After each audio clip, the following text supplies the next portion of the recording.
Bismillahirrahmanirrahim. Assalamualaikum warahmatullahi wabarakatuh. Apa kabar sahabat YouTube semuanya? Bertemu lagi dengan saya Taufik Ramadan, si tukang air Medan. Bagi kalian para pencinta air bersih, pencinta pengolahan air bersih, maka disinilah channel kalian yang tepat untuk kalian tonton. Di sini saya akan coba menjelaskan video singkat bagaimana sebuah depot air minum isi ulang itu dibuat. Nah, di sini saya pilih pembuatan depot air minum isi ulang mineral menggunakan mata air pegunungan sebagai air bakunya. Langsung saja, dalam membuat sebuah depot air minum isi ulang, Anda yang pastinya yang paling utama adalah membutuhkan tempat untuk usaha tersebut. Nah, tempat usaha itu tidak perlu lebar, tidak perlu luas, yang penting cukup untuk tempat semua material dan barang-barang dari sebuah depot air minum itu terpasang. Yang pastinya memang tempat juga mempengaruhi marketing penjualan Anda. Jadi pilihlah tempat yang strategis, tempat yang bersih, dan tempat yang nyaman untuk ditempatkan sebuah usaha depot air minum isi ulang di situ. Nah, di sini saya ingin mencoba mereview sebuah animasi depot air minum isi ulang mineral di tempat yang lumayan sempit, yaitu berukuran lebar 3 meter, panjang 5 meter. Nah, ini adalah sebuah replika animasi dari sebuah instalasi diagram pemasangan depot air minum isi ulang air pegunungan dari salah satu klien atau konsumen saya yang memiliki ruangan sempit atau kios atau toko dengan ruangan yang sempit, yaitu berukuran 3 meter kali 5 meter. Dia bertanya apakah bisa ini dijadikan sebuah tempat usaha depot air minum. Saya bilang bisa.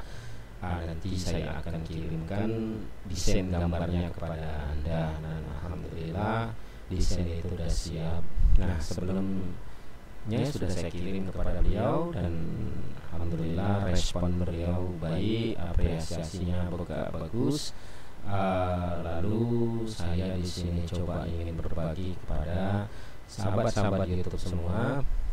Mudah-mudahan bisa bermanfaat bagi kalian dan bisa menjadi asbab amal jariah, karena saya sudah berbagi ilmu kepada kalian secara gratis. Nah, untuk mensupport saya dan untuk sebelum saya lanjutkan, maka silahkan Anda like dan subscribe dan komen dari video saya ini di channel saya ini. Silahkan share kepada teman-teman semua untuk berkembangnya channel saya ini dan untuk membuat channel saya lebih baik ke depannya, insyaallah. Allahumma amin.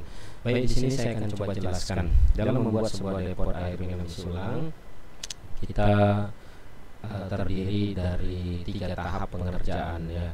Yang pertama adalah pengerjaan styling depot.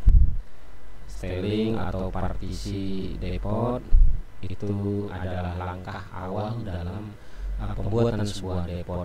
Nah, sebelum Anda membuat styling depot, Anda terlebih dahulu harus masukkan material-material spare part dari sebuah depot air ulang. Yang pertama adalah tangki. Tangki wajib Anda masukkan terlebih dahulu ke dalam ruangan bangunan depot sebelum Anda membuat styling, karena kebanyakan 80% styling yang dibuat oleh para teknisi retrusi aluminium itu berupa styling mati ya, artinya langsung dirakit dan dipasangkan di tempat dan diikat di bangunan langsung. Jadi jarang sekali ada yang dibuat di rumah lalu dibawa dipasangkan ke sana, terkecuali model instan ya. Jadi kalau styling instan itu dia biasanya stylingnya tidak mengikuti ruangan dari bangunan konsumen, tapi memang sudah dibuat secara standar oleh pihak pembuat depot atau pemborong depot. Itu biasanya standar, ukurannya 2,50 meter lebar, panjang, lebar 45 cm, tingginya sekitar 2 meter atau kadang ada yang 180 cm. Nah, saya biasa dalam membuat styling depot itu mengikuti bentuk ruangan dan bangunan dari depot itu. Jadi saya jarang buat styling instan. Jadi pembuatan styling langsung di tempat. Nah, di sini saya membuat ukuran styling berdasarkan ukuran tempat. Itu lebar 3 meter ya.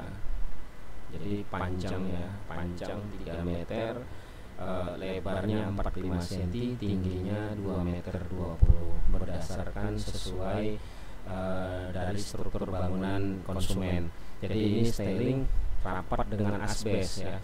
Jadi rapat dengan asbes, jadi lebih terjaga kesterilan material depot dari debu jalanan, dan juga menambah estetika dari sebuah retrusi aluminium, jadi lebih nampak kokoh dan kuat.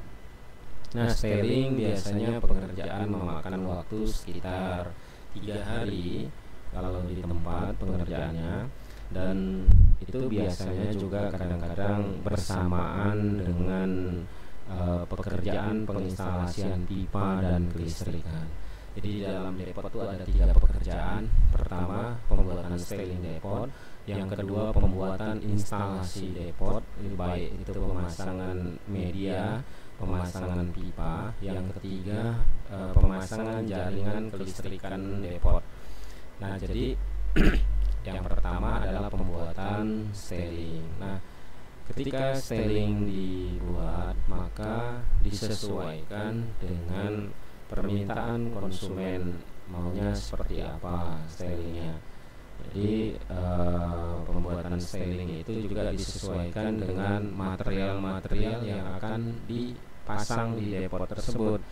Jadi contoh seperti ini, pembuatan styling itu karena ruangannya juga terlalu kecil, hanya bisa dapat 2 kamar pengisian botol dan 1 kamar semprotan botol, pintu masuk ukuran 75 cm, dan ruangan pajang tabung media sekitar 100 cm.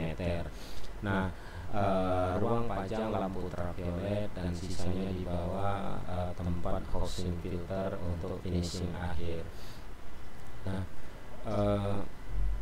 di sini ada yang unik dari depot isi ulang ini. Dalam penginstalasian pemipaannya ini menggunakan 2 jenis air baku. Jadi pertama menggunakan air baku pegunungan, dan yang kedua menggunakan air baku PDAM. Nah, ini adalah pompa PDAM.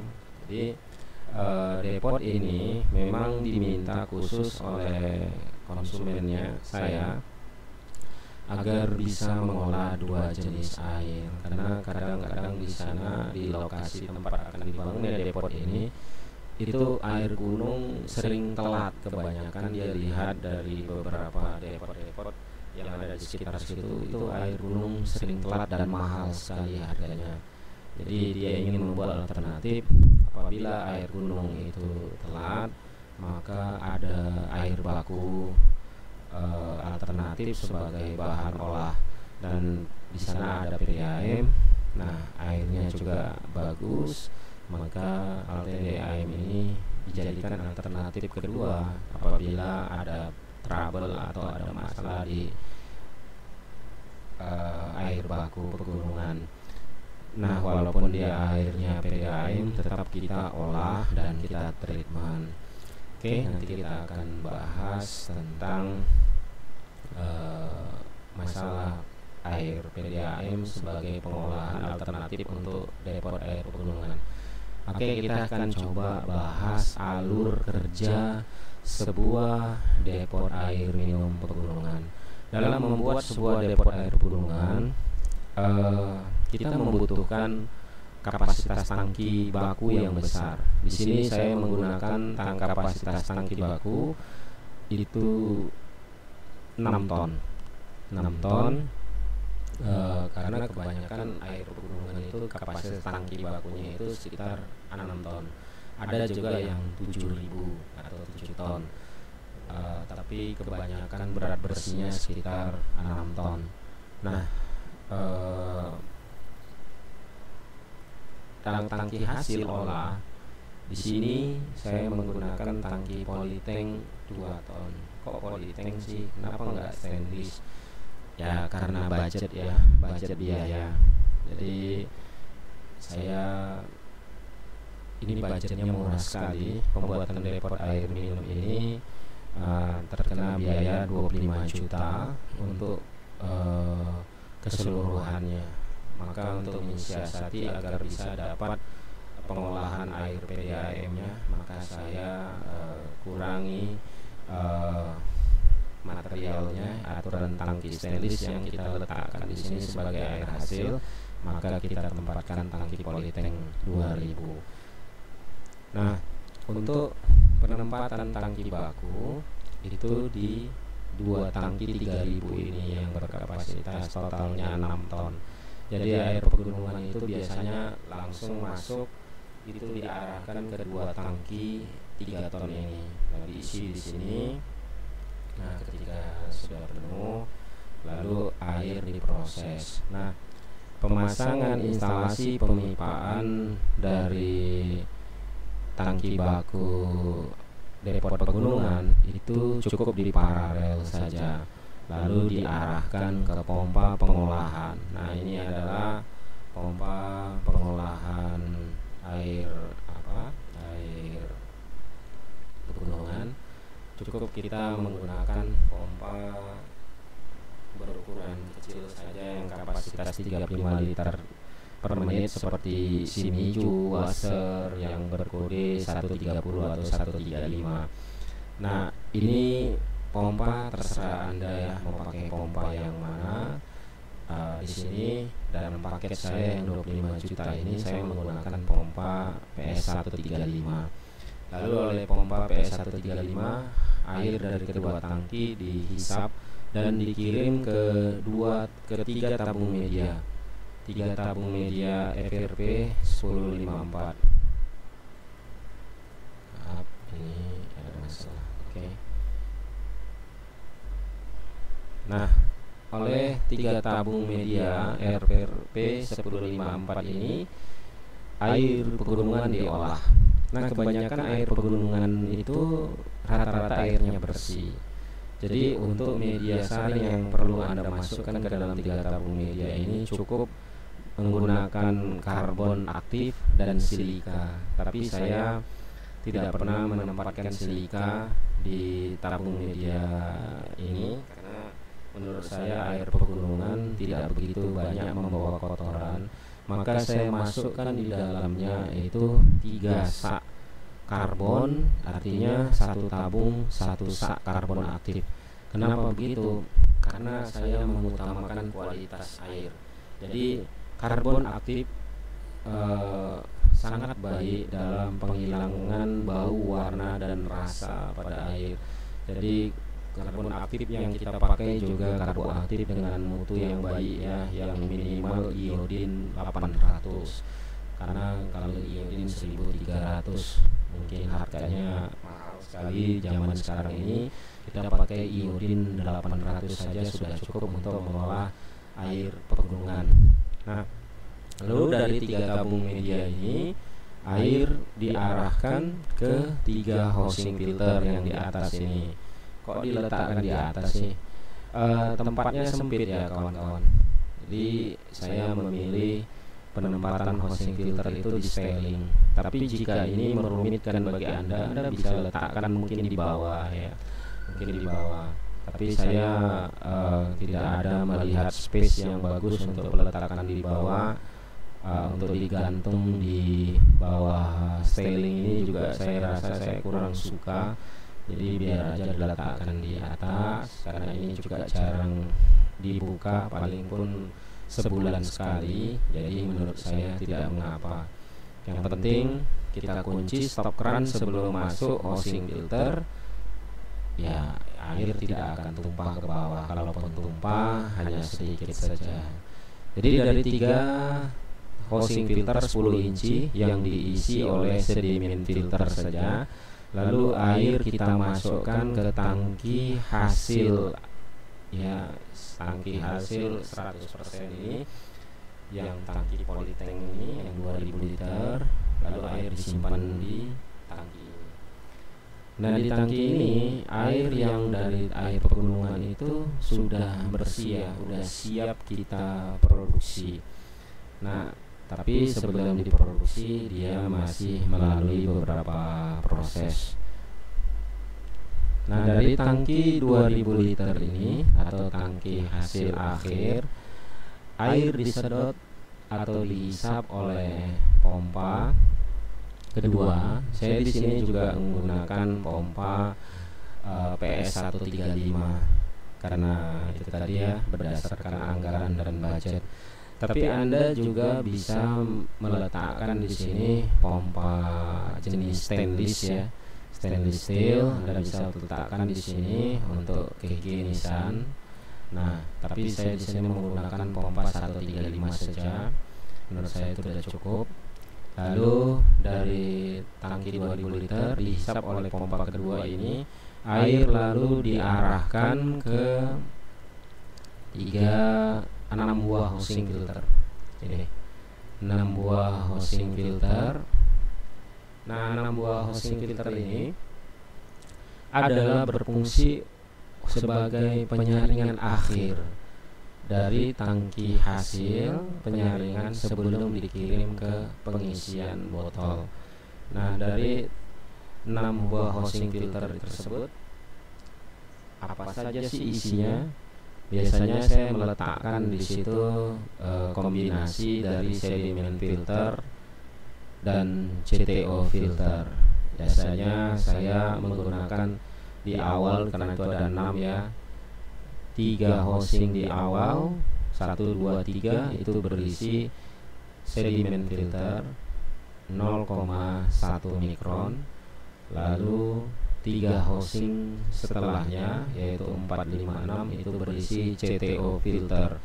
CTO filter Anda pilih yang terbaik ya, pilih yang terbaik, yang kualitas dan mutunya baik dan juga halal. Artinya sudah mendapatkan sertifikat dari MUI. Oh iya, untuk karbon aktif juga Anda harus pilih karbon aktif yang sudah dilabeli halal dari MUI. Artinya ada sertifikat MUI dalam pengemasan karbon aktifnya. Kita kembali lagi, dari 6 housing filter, lalu air masuk ke lampu ultraviolet. Di sini lampu ultraviolet pembunuh kuman. Anda bisa menggunakan lampu ultraviolet dengan berbagai tipe. Di sini saya menggunakan lampu ultraviolet impor dari Taiwan karena menurut saya itu sudah cukup. Jadi kalau Anda lebih mementingkan mutu dan kualitas, mungkin Anda bisa menggunakan lampu ultraviolet dari Eropa seperti Sterilite atau dari Australia yaitu Tanwing. Tapi saya di sini menggunakan lampu ultraviolet impor dari Taiwan, itu menurut saya sudah cukup, yang berkapasitas 12 GPM. Nah, oleh lampu ultraviolet ini, air yang telah melalui 6 housing filter itu dibunuh bakterinya.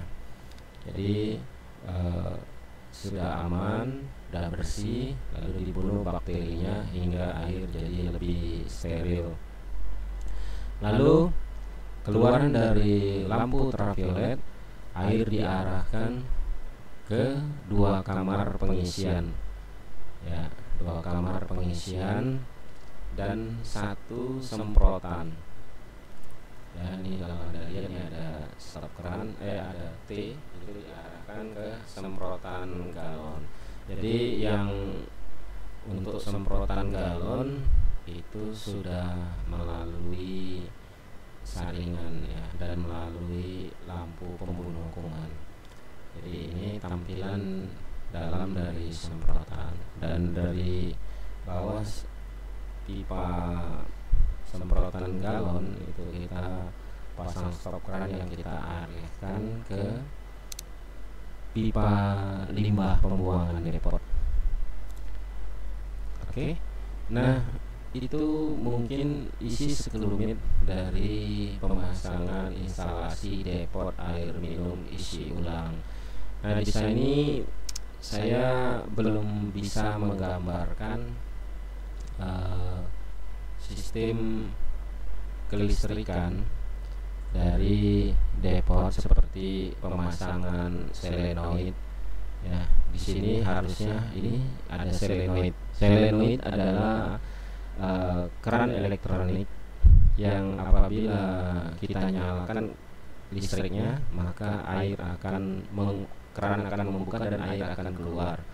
Tapi di sini saya simbolkan aja langsung dengan fitting pipa ya, seperti elbow jatuh, menandakan bahwasanya ini jalur untuk pengisian. Nanti ke depannya saya akan buat yang lebih kompleks lagi. Oke, sekarang kita bahas tentang pengolahan air PDAM sebagai alternatif dari depot ini yang akan saya bangun ini. Oke, mana yang lebih baik? Air baku menggunakan air baku pegunungan atau PDAM. Nah, sebenarnya dalam bisnis depot air minum isi ulang, jika Anda mengutamakan kualitas, maka air baku pegunungan adalah yang terbaik. Karena rata-rata mata air dari pegunungan itu memang diambil langsung dari sumbul-sumbul atau sumber mata air di pegunungan. Ya, ciri-cirinya airnya bersih, TDS airnya rendah, dan suhu airnya rendah juga, artinya dingin dan sejuk. Nah, jadi pastinya dari sisi kualitas itu lebih baik air pegunungan. Tapi karena ini airnya beli, pastinya harganya juga harus disesuaikan. Jadi biasanya depot air pegunungan itu harganya harus lebih mahal daripada depot air menggunakan mata air PDAM. Nah, tapi bisnis yang paling menguntungkan dari sebuah depot air minum isi ulang adalah bisnis depot air ulang menggunakan air PDAM. Karena memang air PDAM itu ya sudah disediakan pemerintah ya. Jadi air itu sudah langsung ada di depot Anda kalau di lokasi pemasangan depot Anda sudah terpasang jalur PDAM. Nah, yang belum terpasang jalur PDAM, daripada menggunakan air sumur bor, ini kita cerita depot air minum mineral ya, bukan depot air minum RO. Nah, apabila kita depot air minum mineral itu kita menggunakan air sumur bor, itu 90% dinyatakan airnya tidak enak, karena rata-rata air sumur bor itu TDS airnya tinggi. Terkecuali ada memang di satu tempat yang air sumur bornya itu TDS-nya rendah dan bahkan bersih lagi. Nah, itu biasanya di tempat-tempat yang di dataran tinggi, pegunungan. Nah, itu rata-rata air sumur bornya cantik. Tapi kalau di tempat-tempat yang di perkotaan, ya itu rata-rata air sumur bornya jelek. Jadi tidak baik digunakan sebagai bahan baku air mineral. Terpaksa Anda harus olah atau rubah sistem instalasi depot Anda menggunakan sistem RO atau demineralisasi. Tapi kalau air PDAM pemerintah yang sudah diolah itu rata-rata sudah baik dan bisa digunakan sebagai bahan baku air depot air mineral. Nah, di sini konsumen saya di daerah pemasangan depotnya itu sudah masuk jalur PDAM. Dan saya lihat air PDAM-nya lumayan bagus. Kenapa lumayan bagus? Karena memang kualitas PDAM di negara kita itu belum baik. Jadi kadang-kadang masih ada kotor, kuning, bau kaporit yang tinggi. Maka itu kita tidak boleh langsung kita masukkan ke dalam 2 tangki penampungan air baku ini. Harus kita olah dulu. Kita buangkan bau kaporitnya, kotorannya. Ya, kita harus buang lagi kuningnya. Jadi bagaimana caranya air PDAM yang tadinya bau kaporit, keruh, kuning itu menjadi bening dan bersih hingga layak sebagai air baku. Maka di sini saya buat water treatment pengolahan air sumur bornya. Jadi saya tidak mau sembarangan masukkan air pump langsung ke 2 tangki 3000 itu. Karena selain juga mengurangi kualitas hasil air nanti, juga mengotori tangki. Nah, ini membersihkan 2 tangki 3000 ini lumayan susah ya kawan-kawan.